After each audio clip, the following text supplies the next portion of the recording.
Monsanto, people know this, so I'm going over familiar territory here, I believe, because Jeff Smith and everybody else talked about this extensively for many years, and yesterday and the day before as well. Monsanto had engineered its Roundup-ready corn and soy to withstand its Roundup herbicide. For the company, it's a lucrative technological fix where an herbicide is patented and plants are engineered to tolerate that chemical while everything else is destroyed when you spray it. So there's nothing else left standing except that one crop, which allows farmers, and I won't even blame farmers, allows what we call farmers, which is the giant corporate monocropped areas of the world, it allows them to just mass spray over and over and over again because it doesn't really kill the crop. But everything else is gone. Not only do genetically engineered foods poison us directly, the pesticides applied to them poison us a second time. So genetic engineering, my conclusion of this part, is an essential component of the new globalization of capital. And going back to Smedley Butler, here I'm making the claim that genetic engineering is totally necessary for the expansion of capitalism around the world, which capitalism needs to expand, right, corporations, in order to continue to exist in this type of a system. GMOs provide private corporations and the governments they control. GMOs provide private corporations and the governments they control with the means to conquer, patent, and profit from those parts of life that have thus far stood outside of the capitalist control, the inner workings of our living cell, what Vandana Shiva calls biopiracy. The United States uses GM crops and now trees, which is coming online now, genetically modified trees, and the pesticides they require to disrupt the economies of other countries, forcing them into dependency.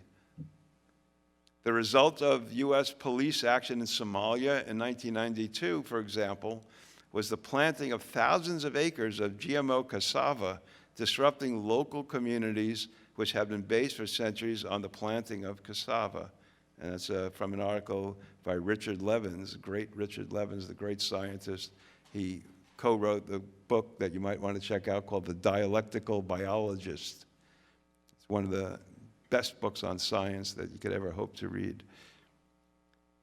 Following the U.S. bombing of Iraq in 2004, U.S. appointed administrator of the Coalition Provisional Authority, L. Paul Bremer, issued Executive Order 81, prohibiting farmers from saving seeds from genetically engineered crops and making it illegal for the farmers to replant them.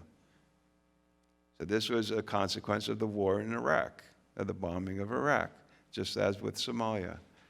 Bremer's edict was part and parcel of the IMF's Structural Adjustment Program. In Haiti, the IMF openly stated its goal of confiscating 1/3 of all rural lands from peasants and turning them over to agribusiness to produce heavily pesticide export crops, sugar, coffee, cotton.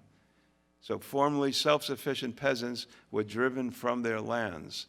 And this is part of the plan. We actually have this in writing. One of the few, I mentioned last night, we have one of the few documents where it actually spells this out in black and white, where we're going to remove 1/3 of the people from their lands so that they could work in export zones.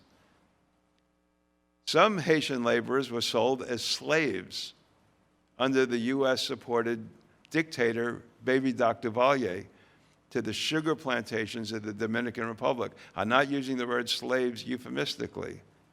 These are slaves. They were contracted for with the government of Haiti at the time, the regime in Haiti, by the Dominican Republic. Others ended up in sweatshops and assembly zones where even the pretense of environmental regulation, unions, minimum wages, and health and safety conditions does not exist. And here's Papa Doc Duvalier with Nelson Rockefeller. Hello, glad to see you, old friend. Export zones in Mexico, they're known as maquiladoras, are the inner circle of Dante's Inferno, neoliberal regions of vast and depraved exploitation where toxic waste, I call them the effluents of affluence, pour into the streets. Almost all U.S. food aid to the victims of the tsunami in South Pacific, to earthquake victims in Pakistan and Puerto Rico, is genetically engineered and saturated with pesticides. U.S. foreign policy has long fingers. It finds ever new ways to squeeze profits, power, and control from indigenous cultures. Here's George H.W. Bush. This is we made a huge banner out of this, and we carried it in the No War for Oil demonstrations back in the late 70s and early 80s.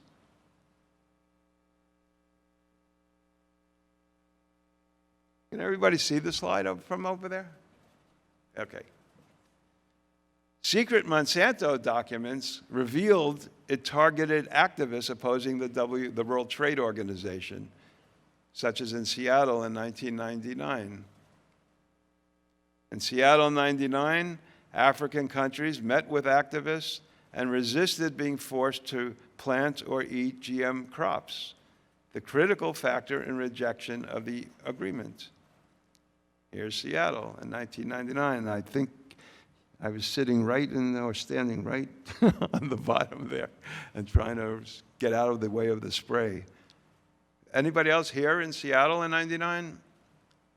Even though the protests against the International Monetary Fund's structural adjustment policies really began in Africa and Latin America, when it hit Seattle in 99 against the World Trade Organization, that's when it really began taking off here in the United States, and protesters and organizers followed around the WTO, the attempts to organize it, all around. It was going on for like about 4 or 5 years, and by 2001, one of the effects of the attacks on the tower in 2001 and the repression that followed it was to crush that movement, which is, so let's put 2 and 2 together here.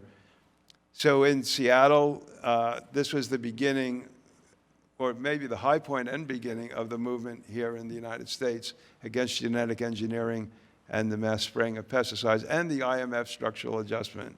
Later learned that those spray that the police were using contained malathion and other organophosphates. The police there had contracted with the various government parties here. There were something like 26 different kinds of police that were there from all over, not just local Seattle police, but federal police, police I never heard of, agencies I had no idea existed.